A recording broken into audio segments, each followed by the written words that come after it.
Всем привет, с вами Александр. Давайте глянем ролик про создание демонов.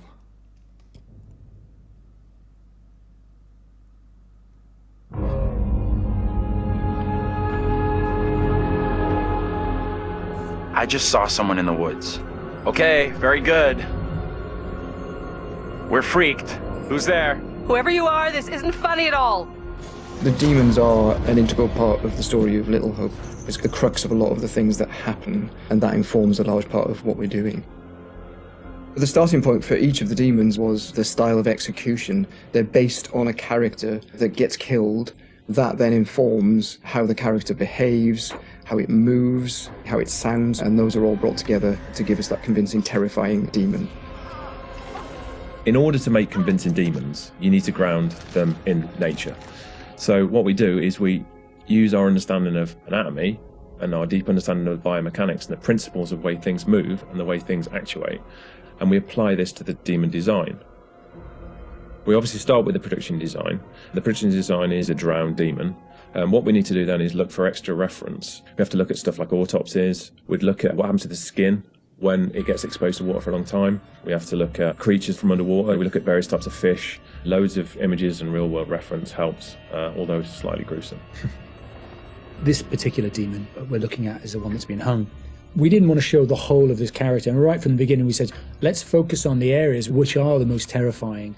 And so the overall silhouette of the character was to be like this twisted rope. Her limbs had coiled, and so we were exaggerating the metaphor of this hanging.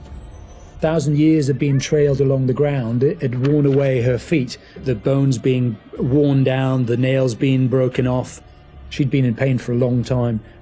The most key of all of the elements was the face and how we framed that, and that was that broken, twisted neck, one eye remaining, a tear coming out because it's that last remains of her soul. The noose was digging into her neck, and her tongue was actually so bloated and grown that actually became a feature for us in the game, that tongue actually becomes a grapple to get hold of some of the characters.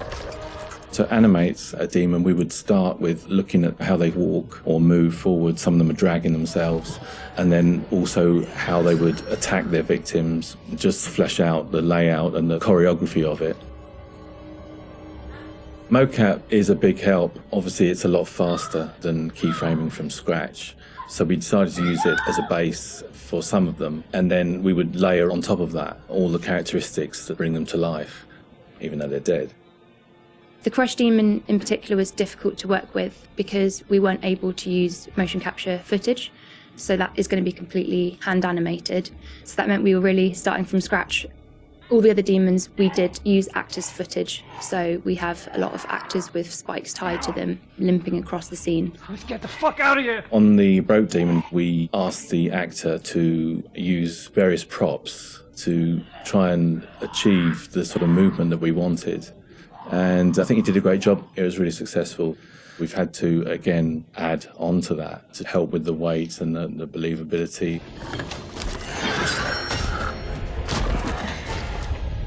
We take our initial cues for the sound of the demons from the visuals, and they look fantastic. But then we have to take the sound of the demons beyond the visuals to give them a really strong otherworldly presence. We need each of the demons to be individually recognisable whilst maintaining that uncomfortable unfamiliarity for the player. What is that thing? So at distance you might hear the chains clanking or the vocal screams. But when you get close up to the demons, you hear lots of detail, the cracking of skin, the creak of the chains, the breaths or the sound of the icky vomit. We really want the player to feel the breath through the sound of the demon on their face. Angela, no! When we're thinking about the camera work for the demons, one thing that was really at the forefront of my mind was trying not to show too much, trying not to lose all restraint, and I think that's a really easy trap to fall into with CG in general, and especially with games that you've got all these monsters that you've built and you've spent a lot of time working on, and it's really easy just to go straight to putting everything on screen. But thinking back to some classic horrors, classic monster movies, a lot of times there the directors had to use a lot of restraint and just show little bits and pieces because they didn't have that kind of budget budget or that kind of effect to really make it convincing. And there's something about that I really like that I wanted to bring back to Littl Hope. So when I was directing the camera team, I've asked them to show little bits, little glimpses, a clawed hand here, a shadow on the wall there, the chains rattling, whatever the key characteristics were of that demon. The interesting thing with that is that I think sometimes your imagination as a viewer fills in the blanks in a far more terrifying way than we really could. So we tried to build up that suspense, working up to this big reveal where you finally see full on in the light this thing that's been hunting you down in all its gross, horrific glory. With the demon scenes, lighting definitely had a key part to play as well. It had to work complementary to what we wanted to do with the cameras, but also there's some very specific things you can do with lighting that really lent itself to this task. So one of the big ones was the use of silhouettes. The demons have really interesting form and really interesting shapes. They're very unusual, you know, these humanoid creatures all distorted, and we wanted to use that without revealing too much. So quite often we tried to use backlighting, or the fog that's present all through Littl Hope is a really useful tool for silhouettes, as you can have this nice separation with a brighter background and then have the creature dark in the foreground. It was a nice way to make them feel even more gross than they really were. The Littl Hope narrative is extremely multi-layered, and the demons not only represent the tortured souls of the characters, but they also represent the psychological trauma that humans can obtain through witnessing traumatic events. So when the game opens in the prologue and the main character is witnessing these traumatic events, we underscore this with really strong male Gregorian choir, which we use later in the game when the demons are attacking, to really strengthen and reference that psychological trauma with the tormented souls of the characters. Run! Now! The broken demon's the most terrifying because of the way it moves. It's really unsettling because you can't anticipate where it's going to go next. All the limbs are breaking and it's all moving in a really erratic way.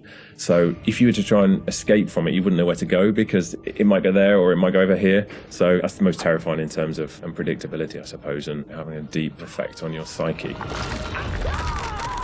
Interestingly, when you work at Supermassive, you get immune to horror. That's one thing I've definitely noticed. The powers of horror somehow get lost in me every time I'm watching a horror movie. I don't get so scared anymore just because I see this stuff every day. But doing those demon scenes, I must admit, even watching them back as they were work in progress, it was always like fairly distressing and fairly horrific. So hopefully some of that comes across in the experience for the player too.